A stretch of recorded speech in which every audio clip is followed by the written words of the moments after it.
Over 50% of our inquiries are now based on electric vehicles, and I can guarantee you that 100% of those will have questions. How do I charge it? Where do I charge it? How much is it going to cost me? Do I save any money on servicing? Where do I find charge points? And what happens if I run out of battery? Are just a few questions that I'll be answering in this short video. But let's start off with the most important. How much is it going to cost to drive and to charge the electric car? Firstly, you've got to start off with the right cables. This is a universal Type 2 public charging cable. You're going to use this predominantly when you're out and about trying to gain a few extra miles. But also, depending on what type of charge box you have fitted at home, you may have a tethered or untethered box. The untethered box will also take the universal charger. You can also have the option of purchasing a 3-pin cable as well. This is used in any 13 amp plug socket in the UK and will charge your car to full overnight. The average cost for an engine, petrol or diesel, is around 21 pence per mile, costing over £2,500 in a year's worth of fuel. For an electric vehicle, it's as little as 7.1 pence, costing around £850, saving you nearly £2,000 a year on fuel costs. Will it save me on servicing costs? Things like oil is now out the window. A lot of cars use AdBlue systems. Now, out the window. Things like screen wash. Unfortunately, you still need screen wash. But servicing costs on the average ICE or internal combustion engines are around £500 over a 2-year course. In the BEV vehicles or battery electric vehicles, this cuts in half to an averaging of £250 to £280 over 2 years. Are the batteries safe and how long will they last? Is one of the most common questions I get asked. Can I drive it through a Ford? Yes, you can. Can I drive it in the rain? Yes, you can. These batteries are 100% sealed against the environment. They are cooled using a system at the front of the car that will maintain the battery temperature to make sure it's performing at its optimal level. They are now extremely recyclable, with over 90% of the materials being able to be reused in and around domestic and commercial environments. Finding chargers, and especially the right type of chargers, has now never become easier. A lot of the time people would use apps such as ZapMap or other location services. However, now all of the VW range have that inbuilt. Anywhere in your sat-nav you can locate charging stations and they will indicate what type of charging station they are. This, for example, is an ultra-rapid charger, indicated by its larger lead and bigger plug that will fit into your vehicle. These are the types of chargers that will charge your car 0 to 80% in under 30 minutes and most commonly used on those long journeys, so important to be able to locate. All of them nowadays are being able to be charged and paid for just by a tap of your card. Some will have app providers that you can also sign up for to make sure you get the best service.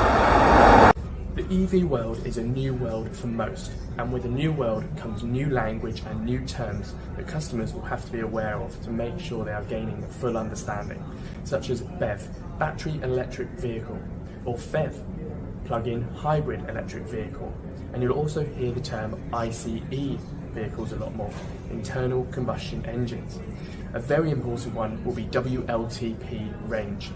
This is the official figure for how far an electric vehicle will travel in between charges. In theory, this is the ideal range that your cars will get.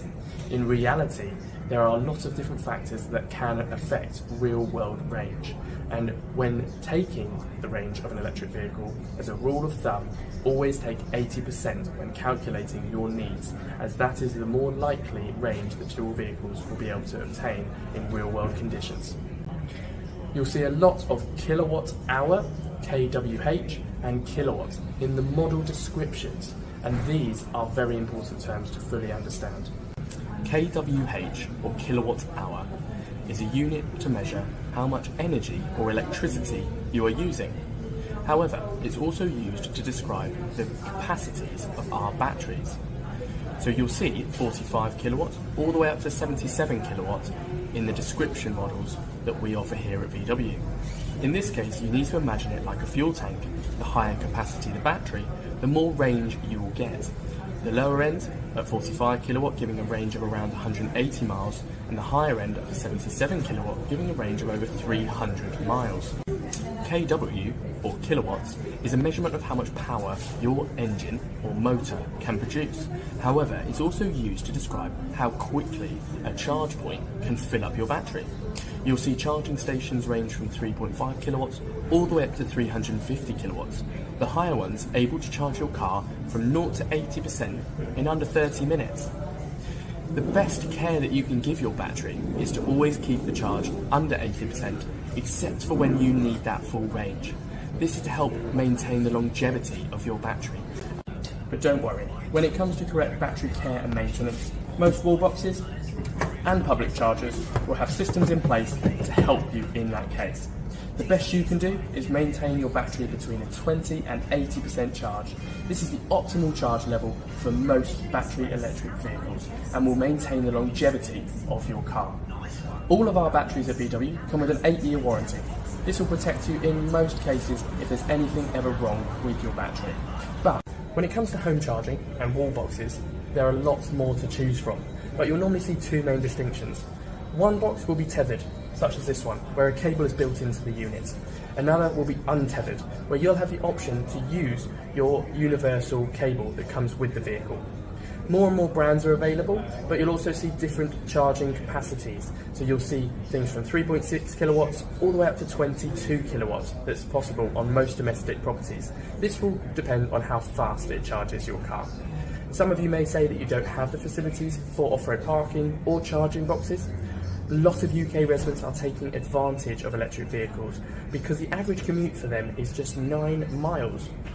In this case, you'll only have to charge once a week, and you can do so using gyms, shopping centres, or ultra-rapid chargers that are in and around communities nowadays. Don't miss out on electric vehicles for that reason.